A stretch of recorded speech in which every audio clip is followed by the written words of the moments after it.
with Raw moving to Netflix and more. This is Wrestling Rambles. My name is John, and you're watching the Wrestling Report. Before we move on, make sure you subscribe to Wrestling Rambles with notifications on, and don't forget to like the video.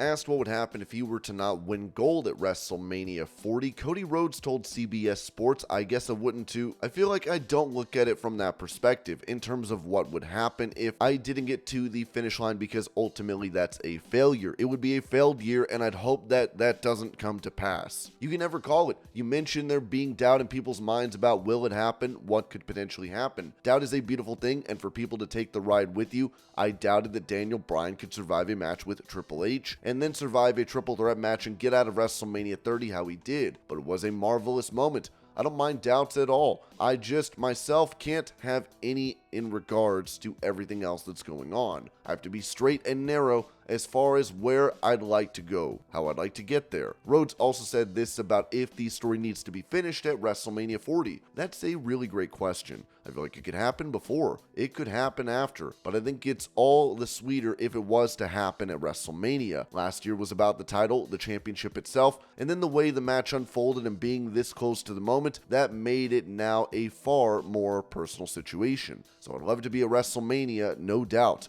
You never know with WWE, the flow here is quite wild, but I think the story that has been told throughout my whole career, the story that's been told since the late 70s with my father and the WWF Championship, I don't think anyone is looking to step in and hinder that in any way, just because it's been the story we've had, and it's been a real story, and when it's real, it's the best.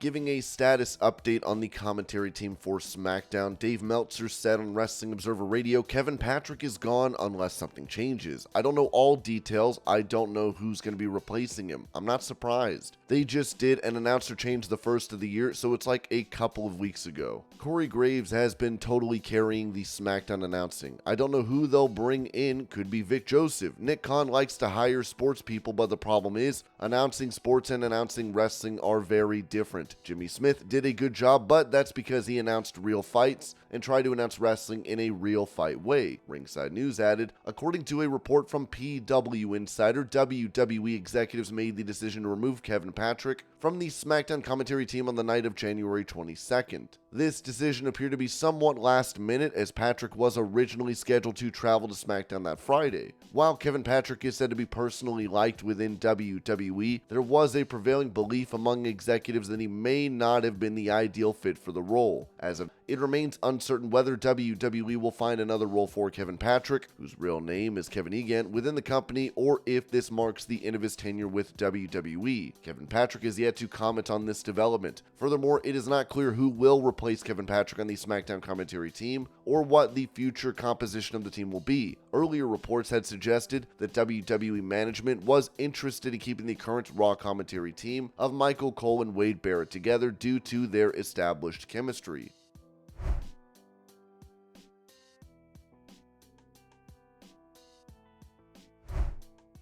As Kazuchika Okada has announced he will be departing New Japan Pro Wrestling, this was said regarding his potential future. Rumors are flying around about Kazuchika Okada, and they're very premature. Early Tuesday, rumors emerged that Okada would be headed to WWE and possibly appearing on the NXT brand first, citing sources from NJPW. However, Fightful sources close to NJPW said that is not the situation as they know it, at least as of right now. It was reiterated that Okada seems early in his process. One WWE higher-up said that would be news to us at this point, and multiple sources on the NXT staff said they've heard nothing of the sort at this point. In addition, numerous people that Fightful has talked to within AEW believed they're very much in the running to land Kazuchika Okada. To reiterate, anything could happen between now and the time Okada makes his decision, but we were told by sources connected to Okada, AEW, and WWE that this appears premature.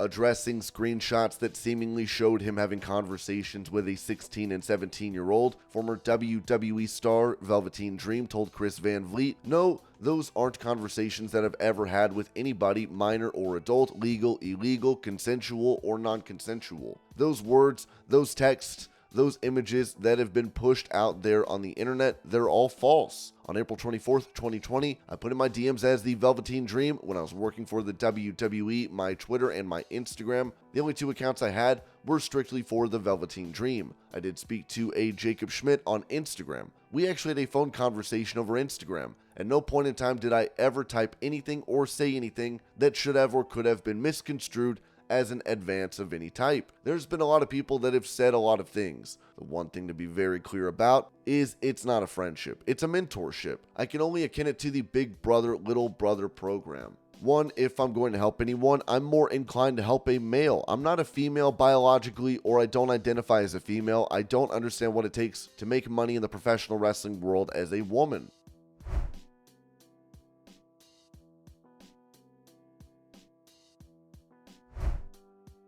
Announcing a television rights deal for Monday Night Raw to head to Netflix. It was said on WWE's corporate website. WWE, part of TKO Group Holdings, and Netflix today announced a long-term partnership that will bring WWE's flagship weekly program, Raw, to the world's leading entertainment service. This marks a major programming shift as Raw leaves linear television for the first time since its inception 31 years ago. Beginning in January 2025, Netflix will be the exclusive new home of Raw in the United States, Canada, United Kingdom, and Latin America, among other territories, with additional countries and regions to be added over time. Likewise, as a part of the agreement, Netflix will also become the home for all WWE shows and specials outside the US as available, inclusive of Raw and WWE's other weekly shows, Smackdown and NXT, as well as the company's premium live events including WrestleMania, SummerSlam, and Royal Rumble. WWE's award-winning documentaries, original series, and forthcoming projects will also be available on Netflix internationally beginning in 2025. "This deal is transformative," said Mark Shapiro, TKO president and COO. "It marries the can't-miss WWE product with Netflix's extraordinary global reach and locks in significant and predictable economics for many years. Our partnership fundamentally alters and strengthens the media landscape, dramatically expands the reach of WWE, and brings weekly live appointment viewing to Netflix. We are excited to have WWE Raw with its huge and passionate multi-generational fan base on Netflix," said Netflix Chief Content Officer Bella Bajaria. "By combining our reach, recommendations, and fandom with WWE, we'll be able to deliver more joy and value for their audiences and our members. Raw is the best of sports entertainment, blending great characters and storytelling with live action 52 weeks a year, and we're thrilled to be in this long-term partnership with WWE. In its relatively short history, Netflix has engineered a phenomenal track record for storytelling," said Nick Khan, WWE president. "We believe Netflix, as one of the world's leading entertainment brands, is the ideal long-term home for Raw's live, loyal, and ever-growing fan base. With 1,600 episodes to date, Raw is the most iconic show in sports entertainment. Since its debut in 1993, Raw has delivered action, compelling drama, and unmatched athleticism 52 weeks a year. Blending the best of scripted content with unpredictable live entertainment, the 3-hour show has helped launch the careers of Dwayne "The Rock" Johnson, Stone Cold Steve Austin, Triple H, John Cena, Roman Reigns, Bianca Belair, and Charlotte Flair. The show is currently the #1 show on USA Network, where it brings in 17.5 million unique viewers over the course of the year. One of television's best performing shows in the 18 to 49 advertising demographic, Raw trends on X 52 weeks a year while each new episode is airing. On social media, WWE has more than 1 billion followers across its platforms.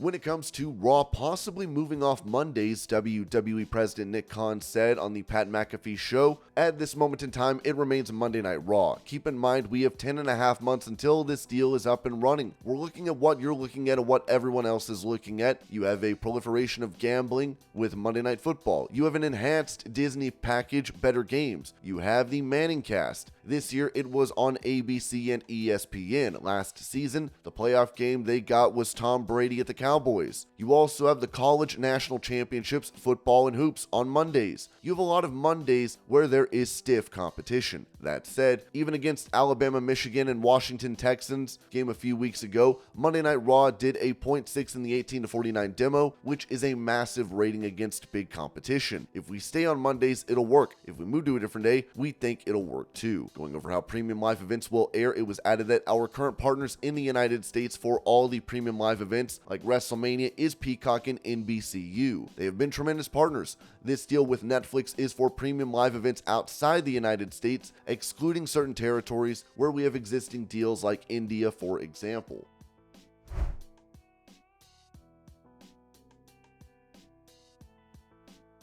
What happens to Seth Rollins if he ends up losing the World Heavyweight title at WrestleMania 40? Let's talk about that in today's Wrestling Ramble.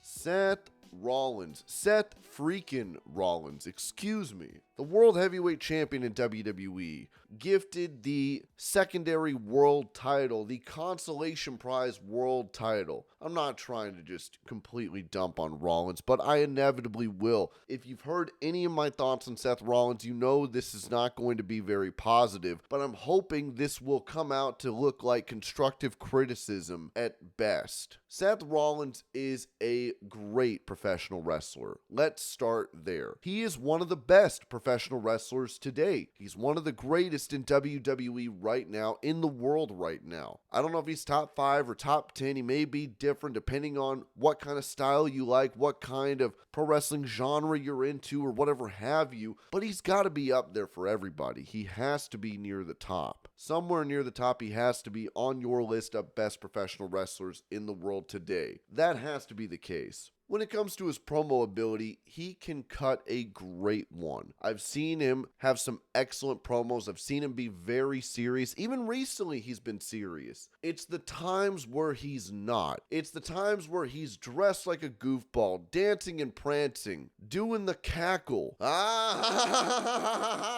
That's awful. That needs to stop. Anyone who is encouraging that or likes that, see the door. Don't let it hit you on the way out. I don't care what you say, I am discarding your opinion. It's not that you're not a pro wrestling fan. It's not that you can't be entitled to your own opinion to think it's good or bad or whatever. I just heavily disagree with you. It's awful. And you can disagree with me. You can think I'm totally wrong and think that Seth Rollins dancing and prancing, wearing ridiculous clothing that looks like, I don't even know what it looks like. I've never seen clothing like that. It looks like those experimental outfits that you see on like red carpets or like Met Gala appearances from celebrities where they just wear BS. It doesn't even look like clothing. It looks so stupid. Like I said, not trying to hate on the guy. It's just, I know how good he is. I've seen how good he is. He's still phenomenal in the ring. He's still one of the best in the ring. That's the one thing that has remained consistent about Rollins. He's got a great work ethic in the ring. He's got amazing cardio. He looks like he's still in great shape. He can do all the moves. He can have a good match that has the more modern, high-flying attributes to it, but not get too ridiculous with it. Seth Rollins is solid. He's probably one of the better modern age wrestlers that we have today, and he's one of the best in the world in my opinion, as he should be for you, I think. But all of this stuff is deviating from what made Seth Rollins great. When Seth Rollins was great was when he was serious, was when he had some bass in his voice, was when he could get mad, or whenever he was a chicken shit heel, for lack of a better term, and was cowardly and ran away from opposition, but could still get serious and cut a good promo when he needed to. Babyface or heel, he had a decent promo. He's got a bit of a whiny voice. His voice goes against him, I think. But as long as he puts some oomph into it, that doesn't really matter. He can negate that. But whenever he's doing the cackling and doing the weird like jazz hands and wearing this goofy outfit, imagine your friend walks in and you're watching Seth Rollins on Monday Night Raw and he's doing his thing. He's prancing to the ring. He's doing like the airplane arms and going back and forth and back and forth. And he's doing his little prance and dance. And then he gets in the ring and he goes, "Ah, Atlanta, ah!" How the hell do you explain that to your friend? How do you sit there and go, yes, I am a fan of professional wrestling. This guy is awesome at what he does. Do you justify it and sit there and go, no, you don't understand. This is what pro wrestling is. This is creative genius at its finest in the WWE landscape of things. This is art. This is modern. This is tasteful and class and everything. It's elegant. Do you really say that? Do you defend Seth Rollins if a casual fan, a friend of yours, walks into the room and has to bear witness to all of this? Do you defend it? I would hope you would say, no. I have enough shame. I have enough respect for myself as a human being to go, I am not defending Seth Rollins. Seth Rollins' character, or really lack thereof, is an embarrassment to me, an embarrassment to my friend, and really, ultimately, an embarrassment to this business. And I'm trying not to get too heated over this, but Seth Rollins is great at what he does. I can't stress that enough. I don't hate the guy. He just got injured. This is prior to him announcing on Monday Night Raw that he's injured and explaining what he's going to do. This is the Saturday before. He's going to announce in 2 days what's going on in the opener of Monday Night Raw, as it's been reported. He's apparently suffered an ACL tear and a meniscus tear. He might need surgery or might just need to rehab it, but we're going to see where we go from there. I don't wish ill upon Seth Rollins. I just want him to be serious. And that's why I'm very intrigued by the feud with CM Punk, because it seems like he might get a little more serious. Granted, the Survivor Series little thing where he's like, oh, F you, fuck, F this, F you, whatever he's doing. And of all people, Michael Cole is holding him back.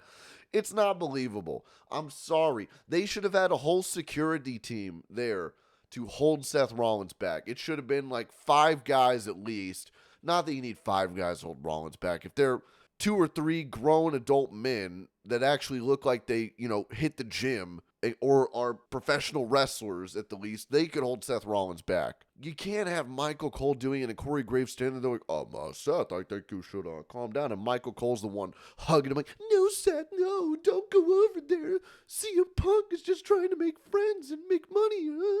Or whatever the hell. It just looks preposterous. But at the very least, we're getting Rollins versus Punk, and it seems like Punk is going to make Rollins a bit more serious. I remember the first time they came face to face, Rollins did, and I counted, 1 short cackle. He only did 1. And when he started to do it, I was like, oh, God.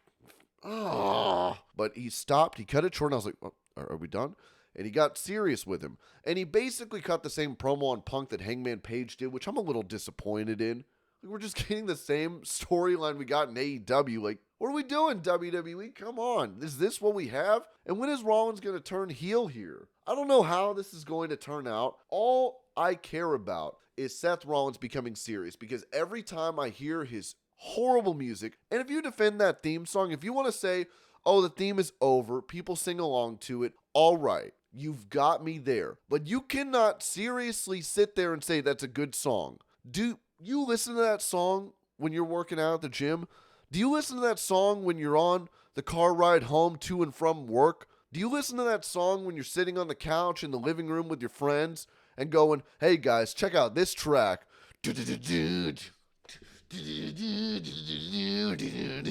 Oh, burn it down. No, you don't. You don't do that.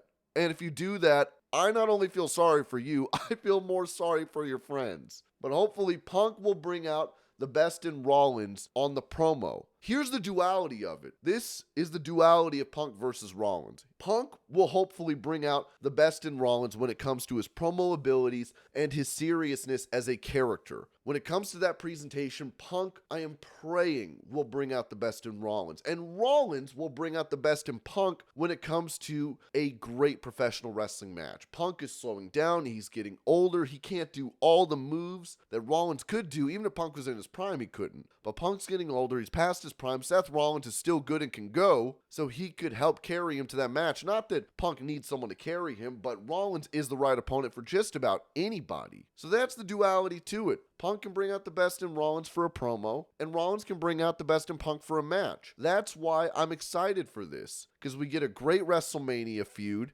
Hopefully they work out what's going on with Rollins with the injury, confirm him for WrestleMania, have Punk win the Rumble, I'd imagine, and then we can establish who the babyface and the heel is. It's a world title WrestleMania match, probably going to be the main event of night 1, maybe night 2. I'd imagine ideally it'd be night 1. Night 2 will go to Roman Reigns, Cody Rhodes, but you've got to have a babyface and a heel. You can't have these blurred lines CM Punk can't be the heel. For all of you that think CM Punk should be the heel, no, absolutely not. Seth Rollins needs to be the heel. And he needs to turn heel at some point and do something dastardly to establish himself as that and start to get boos. If it's going to be babyface versus babyface that's kind of acting a little heelish, I'm not going to be as interested. But this brings us to another point. If Seth Rollins loses, which I'd imagine he would if they end up going through the match, CM Punk should beat Seth Rollins for the World Heavyweight title at WrestleMania. That would be so ill-advised for them to have him lose. What happens to Seth Rollins? Well, this part seems pretty simple to me. You've had him become serious. You've cut out the cackling. You've cut out the airplane arms and the dancing and prancing and all of that nonsense. You have him take a break. At least take 3 months off. He comes back. He's still over as hell. He can keep the dumb music.